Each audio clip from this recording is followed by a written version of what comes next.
முதல் இடத்துல இருக்கிறது யார் அப்படின்னு பார்த்தீங்கன்னா நம்ம உமேர் அவர்கள் தான். ஸோ அவர் நடித்த படத்து மூலமாக அவர் ஃபேமஸ் ஆனாரோ இல்லையோ, ஆனால் அதுக்கப்புறமா அவர் கொடுத்த இன்டர்வியூஸ் மூலமாகவும் அண்மையில் வந்து குக் வித் கோமாளி மூலமாக அவருக்கு ஒரு தனியான ஃபேன் பேஸ் வந்துருச்சு. காரணம் என்ன அப்படின்னு பார்த்தீங்கன்னா, பையன் கொஞ்சம் நல்லா ஸ்மார்ட் ஆகிறாப்புல, அதே நேரம் பார்த்தீங்கன்னா கேர்ள்ஸுக்கெல்லாம் பிடிச்ச மாதிரி இருக்காப்புல, நல்ல ஃபிசிக் ஃபிட்னஸாகவும் இருக்காரு.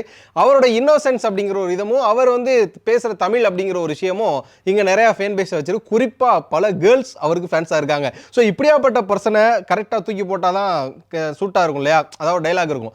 இப்போ தும்னா தான்டா கரெக்டாக இருக்கும் அப்படின்ற மாதிரி, இப்போ உமேரை போட்டால் தான்டா கரெக்டாக இருக்குன்ற மாதிரி உமேரை தூக்கி இப்போ பிக் பாஸ்ல போட்டிருக்காங்க. ஸோ உமேரோட வருகை யார் யாரெல்லாம் எதிர்பார்க்குறீங்க அப்படிங்கிறத கண்டிப்பாக கமெண்ட்ல சொல்லுங்க.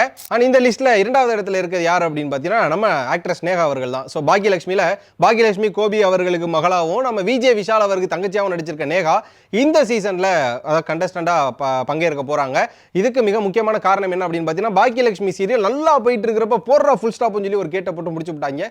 இது மட்டும் இல்லாமல் நேஹாக்கு அப்போ தான் நல்ல அட்டென்ஷன் வர ஆரம்பிச்சது. ஸோ அட்டென்ஷனாக வர நேரங்களில் அந்த சீரியலை முடிச்ச ஒரு காரணமாக என்னன்னு தெரியல, நேஹா நான் இந்த தடவை பங்கேற்கிறேன் அப்படின்னு சொல்லி இந்த சீசனில் அவங்க பங்கேற்கிறாங்க. நேஹா இந்த சீசனில் கண்டஸ்டண்டாக போனாங்க அப்படின்னா கேம் எப்படி இருக்கும், பாக்யலட்சுமியோட வைப் உள்ள இருக்குமா, அவங்களுக்கான ஃபேன்ஸ் உள்ள என்னெல்லாம் பண்ணுவாங்க அப்படின்னு சொல்லி ஒரு எக்ஸ்பெக்டேஷன் நம்மளுக்கு ஹை லெவலாக தான் இருக்கு. உங்களுக்கு என்ன மாதிரி இருக்கு அப்படிங்கிறத கண்டிப்பாக கமெண்ட்ல சொல்லிருங்க.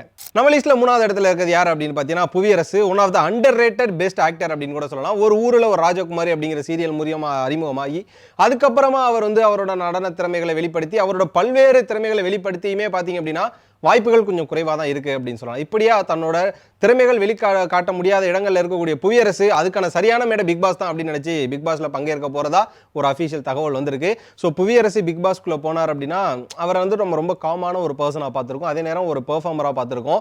ஆனால் பிக் பாஸ் அப்படிங்கிறதெல்லாம் கிடையாது. பிக் பாஸ் வந்து நம்மளோட எமோஷனலை வெளியே கொண்டு வருவோம். சொல்லப்போனால் நம்மளோட மென்டலாக நம்ம சைக்காலஜிகளோட விளாடக்கூடிய ஒரு கேம் தான் இல்லையா. ஸோ புவியரசு உள்ளே போய் என்ன மாதிரியான பரிமாணங்கள்லாம் எடுக்க போகிறார் அப்படிங்கிறத பார்க்குறதுக்கு நான் ரொம்ப ஆவலாக காத்திருக்கேன். ஸோ நீங்களும் காத்திருந்தா அதையும் கமெண்ட்ல சொல்லுங்க. நம்பர் 4ல யார் இருக்கா அப்படின்னு பார்த்தீங்கன்னா டாலி அவர்கள் தான் இருக்காங்க. இவங்க பார்த்தீங்கன்னா டான்சர் கேட்டகரியில் வருவாங்க. ஸோ அவங்கள பற்றி நமக்கே தெரியும். நம்ம விஜய் டிவி, ஜி தமிழ் சொல்லி எங்கெங்கெல்லாம் ரியாலிட்டி ஷோ வந்து டான்ஸ் பேசிஸில் இருக்கோ எல்லா இடத்துலையுமே கலந்துக்குவாங்க. இப்போ குக் வித் கோமாளிலே வந்துட்டு இருக்காங்க அப்படிங்கிறது எல்லாருக்குமே தெரியும். அவங்க கிடைக்கிற எந்த ஒரு வாய்ப்பையும் மிஸ் பண்ண மாட்டாங்க அப்படிங்கிறது நமக்கு தெரியும். ஸோ அவங்க பேசுகிற தமிழாக இருக்கட்டும், அவங்களோட அந்த இன்னோசென்ஸாக இருக்கட்டும், அதுக்கு வந்து நல்ல ஒரு ஃபேன் பேஸ் இருக்குது அப்படிங்கிறது நம்ம எல்லாருக்கும் தெரிஞ்ச ஒரு விஷயம் தான். அந்த ஒரு கேட்டகரியில் பார்த்தீங்கன்னா நம்ம டான்ஸ்லேருந்து ஆரம்ப சீசன்லேருந்து எல்லாரும் வந்துட்டு இருப்பாங்க. அது வந்து சாண்டி வந்ததுக்கு அப்புறமா இன்னும் கொஞ்சம் எலிவேட் ஆக ஆரம்பிச்சது. லாஸ்ட் சீசனில் சுனிதா கூட வந்தாங்க இல்லையா. ஸோ சுனிதாவோட அதே கேட்டகரியில் இந்த வருஷம் டாலி வர்றது அப்படிங்கிறது கன்ஃபார்ம் ஆயிருக்கு. ஸோ டாலி அவர்களுக்கு எங்கெந்த அளவுக்குலாம் ஃபேன்ஸ் இருக்காங்க, அவங்க பேர் டாலியா டோலியா அப்படிங்கிற கூட தெரியாது.